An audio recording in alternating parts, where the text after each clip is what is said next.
SIR தொடர்பாக இதற்கு முன்பாகவே திராவிட முன்னேற்ற கழகமும் அவங்களோட கூட்டணி கட்சிகளும் ஒரு பெரிய டிராமாவை பண்ணிட்டு இருக்காங்க. திராவிட முன்னேற்ற கழக அரசுக்கு அவர்களுடைய திறமையின்மையை மறைப்பதற்கு, அவர்களுடைய ஊழலை மறைப்பதற்கு ஏதாவது ஒன்று சென்ட்ரல் கவர்மெண்ட்டுக்கு மேலே அவங்க திசை திருப்பணும். எஸ்ஐஆர் என்பது ஏதோ புதிதாக இந்த நாட்டில் செய்யப்படுவது அல்ல. 2002, 2005 தமிழகத்தில் கூட எஸ்ஐஆர் நடத்தப்பட்டது. அப்பெல்லாம் அதை பற்றி எதுவுமே வாயை திறக்கலையே திமுக. இப்போ மட்டும் என்ன கவலை வந்திருக்கு? இப்போது மக்கள் கடுமையான அதிருப்தியில் இருக்கிறார்கள். ஏதாவது ஒரு வாய்ப்பு கிடைத்தால் மத்திய அரசை திட்டுவதன் வாயிலாக தங்களுடைய அரசியல் வாழ்க்கையை, சரிந்து கொண்டிருக்கின்ற அரசியல் வாழ்க்கையை நிமிர்த்து விடலாம் என திரு ஸ்டாலின் அவர்கள் கனவு காண்கிறார். எஸ்ஐஆர் என்பது பிஜேபி செய்வது அல்ல. அரசியலமைப்பு சட்டத்திலே தங்களுக்கு வழங்கப்பட்ட சிறப்பு அதிகாரத்தின் வாயிலாக தேர்தல் ஆணையம் இந்த பணியை செய்து கொண்டிருக்கிறது. புதிய கட்சிகள் நிறைய திமுக எதிர்க்க வராங்க. அவங்க வெறும் அட்டை மாதிரி தான், மெதுவாக தட்டுனாலே காணாமல் போயிடுவாங்க உதயநிதி ஸ்டாலின் சொல்றாரு. அதான் மெதுவாக தட்டுறதை அவங்க புது கட்சி இல்லை, எல்லா கட்சியும் தட்டி பார்க்கலாமான்னு நினைக்கிறாங்க. அது தட்டணும்னு சொன்னால் திரும்பி எந்த அளவுக்கு வேகமாக அவங்கள அடிக்கும் அப்படிங்கிறது அவங்களுக்கு இன்னும் தெரியாது.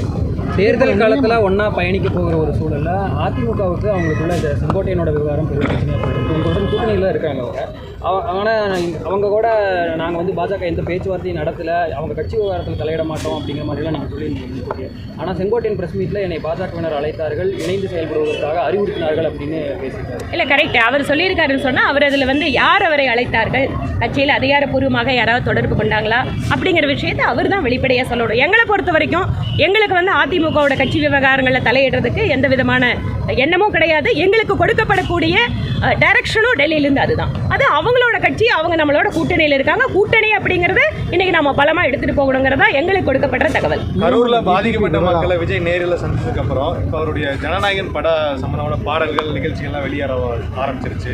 இப்போ அவருடைய செயல்பாடு எப்படி பார்க்குறீங்க? அரசியலில் ஒரு கவனம் செலுத்துறதால சினிமாவில் கவனம் செலுத்துறாரு. அந்த பாடல் சினிமா தேர்தல் பிரச்சார வரிகள் நிறைந்ததாக தான் இருக்குது. ஒன்னா சேரு, நம்பிக்கையுடன் சேரு அப்படிங்கிறது மைய அரசியலையும் சிலது பேசியிருக்காரு. எல்லா மதங்களையும் இணைக்கிற மாதிரியான, எல்லா மொழி பேசுபவர்களையும் இணைக்கிற மாதிரியான வரிகள், லேதையா, ஆமா பையா அந்த மாதிரியான வரிகளும் சேர்ந்து ஒட்டுமொத்தமான ஒரு பிரச்சார பாடல் மாதிரி இருக்கு. தேர்தல் நெருங்கக்கூடிய ஆமா பையாவா ஹிந்தியில வந்துடுச்சா? பையா இருக்கு, லேதையா இருக்கு, ஸ்நேகம் இருக்கு, எல்லாம் இருக்கு. அப்புறம் ஒரு அப்படியா சினிமா பாடல்கள் மூலமா மறுபடியும் சினிமா பாடலை அரசியல் பிரச்சாரத்துக்கு பயன்படுத்துறது தமிழ்நாட்டுக்கு ஒன்று புதுசு இல்லைங்க. இங்கே இருக்கக்கூடிய அரசியலும் சினிமாவும் நெடுங்காலம் ஒன்றாக பயணித்திருக்கக்கூடிய சூழலில் ஒரு சினிமா நடிகர் அரசியல் கட்சி ஆரம்பித்திருக்க போது எப்படியாவது அதில் தன்னோட அரசியல் பிரச்சாரத்துக்கு பயன்படுத்தணும் தான் எல்லாருமே நினைப்பாங்க. அதனால் இது ஒன்றும் புதுசாக ஆச்சரியமான விஷயமா பார்க்கல. ஆனால் எனக்கு என்னென்னா, திரு விஜய் அவர்கள் திமுகவை வீழ்த்த போகிறேன்னு பேசுகிறவரே, திமுகவை எப்படி அவர் தனியாக வீழ்த்த முடியும், அதற்கென்ன அவருக்கு ஒரு பலம் இருக்கிறது, இல்லை எதிர் திட்டம் இருக்கிறது அப்படிங்கிறது தெரியல. ஏனென்றால் திமுக மாற்றப்பட வேண்டும் என்பதில் யாருக்கும் எந்த மாற்று கருத்தும் கிடையாது. ஆனால் அதில் ஒரு ஒன்னா சேருங்கிறாரு, எல்லா பாஷையும் வேற சொல்கிறாருன்னு சொல்கிறீங்க. அவர் ஒன்றா யார் கூட சேர போகிறாரு?